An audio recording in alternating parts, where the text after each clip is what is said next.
Assalamualaikum warahmatullahi wabarakatuh. Perkenalkan, nama saya Abim Wahyu. Di sini saya akan membahas mengenai pekerjaan unik, yaitu ngeprank. Untuk zaman sekarang banyak sekali orang yang pengen cepat terkenal atau viral. Mereka melakukan cara-cara yang tidak benar, yang tidak ada empatinya. Di sebalik itu mereka pengen apa? Pengen satu kata terkenal atau viral secara instan. Sampai mereka lupa memperlakukan manusia bukan selayaknya manusia. Contohnya saja nih, ngeprank sampah demi sebuah sensasi sampai lupa empati. Kemudian yang baru-baru ini, ngeprank dokter dan perawat di rumah sakit. Mereka ngeprank bahwasannya kawannya itu terkena virus corona. Nyatanya apa? Nyatanya kawannya kejang-kejang akibat mabuk. Sungguh luar biasa, bukan pekerjaan unik yang mereka lakukan. Cuman di sini yang ingin saya bahas adalah pemerintah. Karena apa?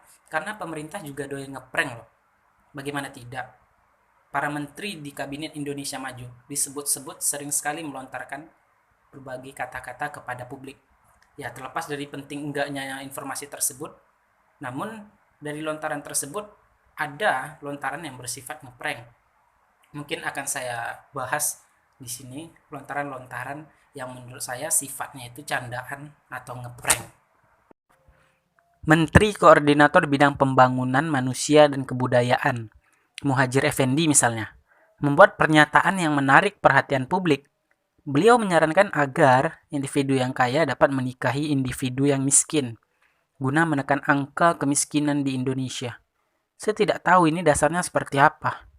Kemudian terdapat juga pejabat publik lainnya yang membuat beberapa pernyataan kontroversial, yakni Kepala Badan Pembinaan Ideologi Pancasila atau BPIP, yaitu Yudian Wahyudi. Beliau mengeluarkan pendapat soal larangan cadar, agama sebagai lawan Pancasila, hingga soal salam Pancasila. Terlihat lucu sekali ya kan? Kemudian Sekretaris Kabinet Pramono Anung misalnya, sempat bilang kalau dirinya melarang Presiden Jokowi untuk berkunjung ke Kediri agar tidak lengser. Ternyata setelah menjadi perdebatan publik, beliau mengatakan pernyataan itu hanya dalam konteks bercanda. Wah, iseng sekali beliau ini ya. Kemudian banyaknya saling lempar argumen yang berbeda di tengah masalah virus corona ini. Di antaranya, jubir Presiden Fajrul Rahman dan Mensesnek Pratikno mengenai masalah mudik lebaran. Terlihat adanya perbedaan aturan yang terjadi. Lalu, aturan pembebasan napi korupsi antara Menkumham, Yasona Lawli, dan pihak KSP, di mana ujung-ujungnya Menkumham sendiri bingung dengan kebijakannya. Hahaha, fenomena saling ralat sering sekali terjadi di pemerintah. Nah, yang baru-baru ini, kebijakan pemerintah yang menaikkan kembali iuran BPJS Kesehatan. Keputusan pemerintah untuk menaikkan iuran BPJS Kesehatan sulit diterima akal sehat. Apalagi, kenaikan diberlakukan di tengah kondisi ekonomi masyarakat dalam ketidakpastian akibat dampak penyebaran virus corona. Pada prinsipnya juga, putusan MA memberikan warning kepada Presiden agar tidak membebani rakyat. Seharusnya, memperoleh pelayanan kesehatan itu adalah hak dasar warga negara yang mesti difasilitasi secara gratis. Intinya negara tidak boleh berbisnis pada kebutuhan dasar rakyatnya. Sekarang malah dinaikkan lagi. Hahaha, lucu ya.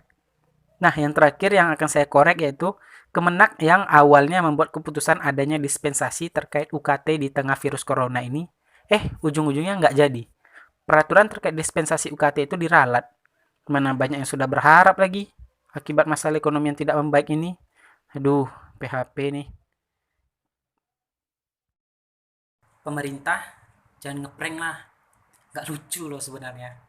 Jangan sampailah kebijakan-kebijakan yang mereka buat disertai dengan candaan-candaan yang tidak dibutuhkan oleh publik. Ya, kalau memang mau ngeprank, buat dulu lah konten YouTube-nya ya kan. Jadi itu sedikit aspirasi atau argumentasi yang saya sampaikan. Karena Indonesia adalah negara demokrasi. Kemudian dalam konstitusi, hak untuk berpendapat di muka umum itu telah dijamin dalam pasal 28 Undang-Undang 1945. Untuk kita semua nih, janganlah kita ngeprank-ngeprank yang membuat hati seseorang itu sakit.